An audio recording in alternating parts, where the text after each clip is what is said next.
So, hello everyone, my name is Ravindra and I welcome you to my YouTube channel. In this video, we are seeing how to update the choices by using an Power Automate flow. Okay, so if you go in the Power Automate flow, you will not find out any trigger to update this choices value or create the new choice. Okay, and deletion of this choice. So, this is not available in the Power Automate flow. So, we are using the web APIs to achieve this. Let's see how we can do it. Okay, so let's I give you first demo how it will work. Okay, so if you see, I created a power automate flow. Okay, on each action we are giving the operation from the manual trigger like update or anything we are passing there, and that action we are performing. Okay, so now let's test this and create one new choice in our option set.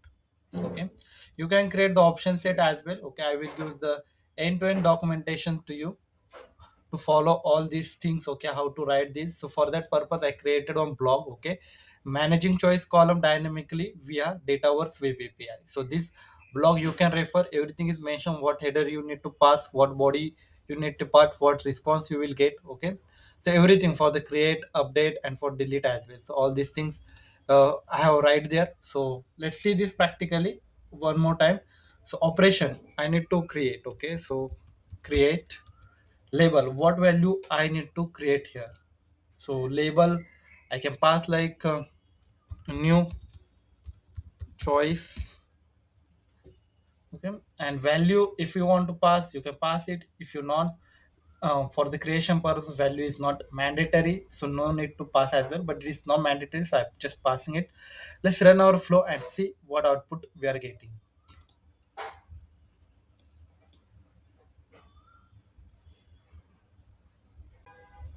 So friends, you can see our power on net flows run successfully and we created an choice column, sorry, choice value. So let's see and cross validate in our choices.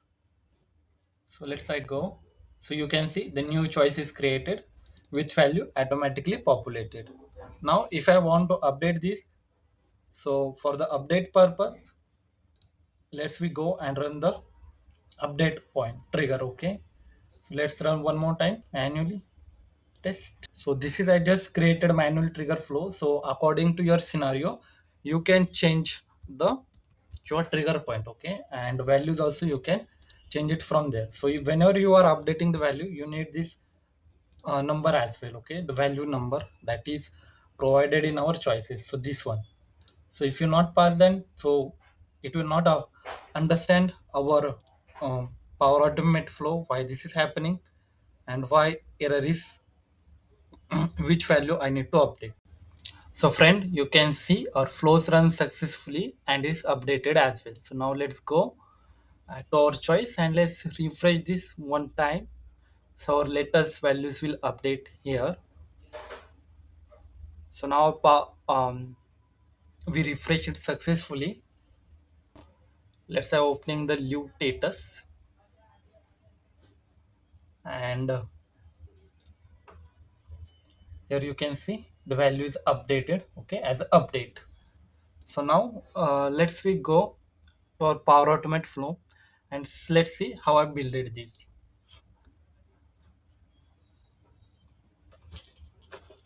So now I open this flow in the edit mode. First, I taken the manually trigger flow. You can take a trigger according to your scenarios, or you can create a child flow as well inside your parent flow and pass this type of values like operation, label, and value. Only three things required to us. Okay, let's first see the create one. Okay, so for that purpose, we are using the post method and this URL. Okay, so how to get this URL? So just simply click on this gear icon. Okay, when you are on the power apps, then click on this gear icon. If you are on the power automate side, there you will not get anything. So just go on the developer resources or the session status. From there you can find out this URL. Okay, and if you goes to the developer resources as well. Okay, so from there you will get the entire web endpoint. Okay, API data v 9.2.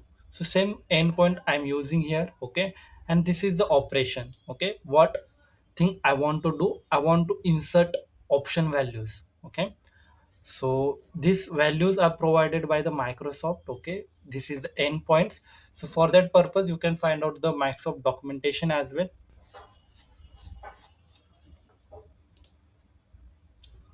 So friends, here you can find out this operation: create, set, request, delete, operation set, retrieve all option set, request. Okay.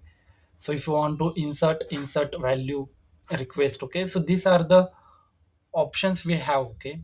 So to perform this, so from this Microsoft documentation, you can find out that. So insert option values is used to insert the new choice in our global set. So if you want this payload, okay, so here you need to pass your option set name. Okay, it should a logical name. Then value we are passing as null because we are creating it. So if you pass, then also it's fine. But I will recommend you to pass it null so you will not face any errors.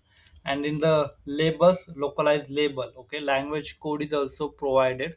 So if you want to update that in the English, so you can update in the English, or if you want to update in other language, you can just pass that code. Okay, this is in the array format. If you want to update in the bulk, so you can just use the comma and pass the same values in the object according to a language code. So it will update the all the languages as well. Okay, so label that we are taking from manual trigger that we are passing.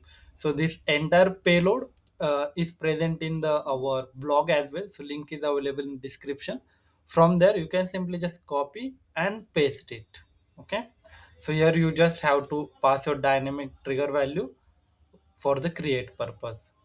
Okay, so now similar for the update as well. Okay, we pass the option set name. Okay, the value whenever you're passing, make it use it in the int. Okay, so it should be always the number, you will not face any difficulty. And then at the end the pass this label as well, merge labels equal to true, so it will update it properly. Now let's see the delete operation. So in the delete operation as well, you can see we simply just passing the option set name. Okay, and the value, only these two things you have to pass. On the basis of that, it will delete the option set. And this thing you can also do by using and PowerShell as well. Okay, so in the PowerShell as well we have the endpoint, so you can do it by using that way as well. Thank you, friends. Keep learning, keep growing, keep exploring, and please show your support for us. Thank you, friends. Bye bye.